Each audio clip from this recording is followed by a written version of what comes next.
جو پہلی خبر ہے وہ چیزیں آ رہی ہیں کہ نواز شریف صاحب جو ہیں وہ کوئی کسی نئی پناہ گاہ کی تلاش میں ہیں.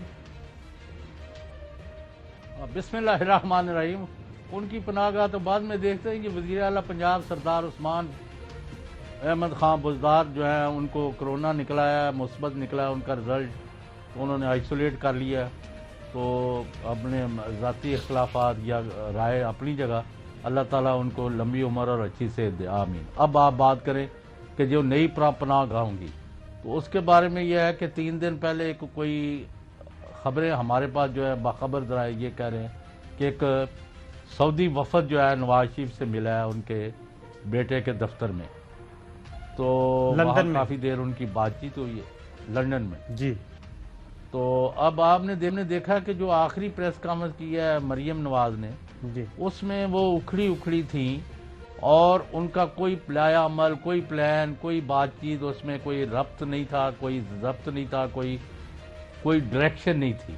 تو اسی سے نظر آ رہا تھا کہ یا تو نواز شریف صاحب کو برٹش گورنمنٹ نے کہا کہ اس سے پہلے کہ پاکستان کا جو آئینی اور قانونی دباؤ ہے کہ ایک بندہ جو کانوکٹڈ ہے، جو سزا یافتہ ہے، وہ اسٹیبلش ہو چکا ہے کرمنل، وہ علاج کے لیے یہاں تشریف لائے، 1 سال سے زیادہ ہو چکا ہے. تو اگر وہ یہاں انڈیفینیٹلی رہیں گے تو اس کا مطلب یہ ہوگا کہ برطانیہ کی حکومت ملزموں کو یا مجرموں کو یعنی ان کی پشت پناہی کرتی ہے. اس سے پہلے کہ ہم مجبور ہو کہ امبیرسمنٹ ہو آپ کے لیے بھی اور ہمارے لیے بھی اور یعنی سب کے لیے، تو آپ مناسب تو یہ ہے کہ یا تو اپنے ملک چلے جائیں خود ہی اور سرنڈر کر دیں، بجائے سے کہ وہاں اشتہاری ہو رہے ہیں، آپ کی جائیدادیں ضبط ہو رہی ہیں اور آپ ایک پریشانی میں مبتلا ہو رہے ہیں، یا پھر کوئی اور جگہ چلے جائیں. اب سعودی عربیہ ان کو پناہ دیتے ہیں کہ نہیں، وہاں ایک سیکیورٹی آپریٹرز میں ایک بڑی شخصیت ہے جو ہمارے پاس مصدقہ اطلاع، یہ اب گپ شپ یا ہوائی یا بازاری بات نہیں ہے، افواہ بھی نہیں ہے، یہ اطلاع ہے، خبر ہے کہ ان کے حسین نواز کے ساتھ کوئی کاروباری روابط ہے پہلے سے. تو وہ ان کو پہلے بھی کچھ نہ کچھ بریدنگ سپیس دلواتے رہے ہیں، اور ابھی بھی پاکستان اور سعودی عربیہ میں جو معاملات میں تھوڑا بگاڑ نظر آتا ہے اس میں یہ ایلیمنٹ بھی موجود ہے. اگرچہ پاکستان کے ساتھ اب سعودی عربیہ اپنے معاملات کافی حد تک نارملائز کر چکے ہیں. آج بھی سعودی سفیر نے وزیر اعظم پاکستان سے ملاقات کی ہے، پچھلے ہفتے وہ آرمی چیف سے ملے ہیں، اور یہ ملاقاتیں جو ہے تواتر سے ہو رہی ہیں. اور ایک سعودی اعلیٰ سطحی وفد جو ہے وہ آپ کو پتہ ہے کہ یہاں وزٹ کر کے گیا ہے. ان کی آئیڈینٹی بتانا، کیونکہ ہم نے اجازت نہیں لی، تو وہ بتانا مناسب نہیں ہے. بالکل صحیح بات ہے. ایک تو برطانیہ کے حوالے سے ذرا تھوڑی سی چیزیں میں بھی کر لوں چاہیے صاحب. برطانوی حکومت کے ساتھ بیک ڈور چینل پہ رابطے ہوئے ہیں، اور یہ ایسے رابطے ہیں کہ باقاعدہ طور پہ پاکستان کی طرف سے کنسرن شو کیے گئے ہیں، اور خاص طور پہ گوجرانوالا کی سپیچ کے بعد.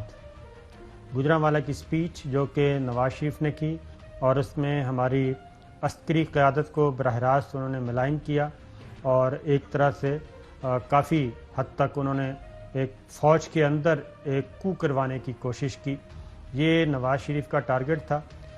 اس کے بعد خاص طور پہ پاکستان کی طرف سے نہیں یہ تو ٹارگٹ نہیں ہے، اعلانیہ تھا کہ نواز شریف نے ان کو کہا کہ نکال گا. جی بالکل بہت دور گئے ہیں، بہت بڑا خوفناک واقعہ ہے. اس کے بعد ہی برطانوی حکومت اور پاکستان کے درمیان معاملات تھوڑے سے سنجیدہ ہوئے ہیں.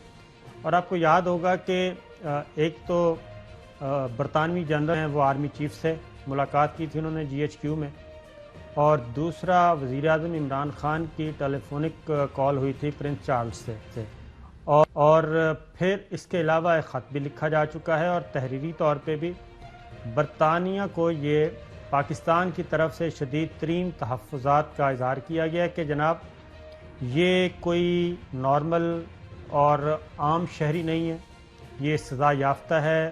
اور کورنگ لیٹر جب یہ آپ کی طرف آ رہا تھا تو کورنگ لیٹر کے ذریعے آپ کے متعلقہ محکموں کو یہ انفارم کیا گیا. لیکن اگر یہ وہاں بیٹھ کے پاکستان کی افواج کے بارے میں خاص طور پہ اگر یہ حرکتیں کر رہے ہیں تو اس کا مطلب یہ ہے کہ برطانوی حکومت کی ول بھی اس میں شامل ہوگی، یہ کہنا یہ چاہ رہے تھے۔ تو اس کے بعد سے چیزیں تھوڑی سی ہوئی ہیں گڑبڑ۔ اور جہاں تک تعلق ہے سعودی عرب کا، تو آپ نے صحیح کہا کہ ایک حکومتی مشینری میں، سعودی حکومتی مشینری میں ایک صاحب ہیں جن کے کاروباری معاملات ہیں حسین نواز سے، اور وہ ان کو اپروچ کر رہے ہیں، کرتے رہتے ہیں۔ لیکن جو میرے پاس اطلاعات ہیں کہ سعودی عرب کسی بھی صورت میں نواز شریف کو نہیں لے گا اس وقت تک کہ جب یا تو پاکستان کی گورنمنٹ کی ول شامل ہو، جیسے پہلے پرویز مشرف صاحب کے زمانے میں ہوا تھا، یا پھر سعودی عرب یہ سوچ لے کہ بس ٹھیک ہے جناب، جہاں تعلقات جاتے ہیں جاتے رہیں۔ لیکن جو چیزیں گراؤنڈ پہ ہیں اس میں ایسا نہیں لگ رہا کہ سعودی عرب اور پاکستان کے درمیان کوئی کٹی بڑھ رہی ہے، بلکہ اس سے تو وہ جو آپ نے کہا کہ معاملات ٹھیک ہوتے ہوئے نظر آ رہے ہیں۔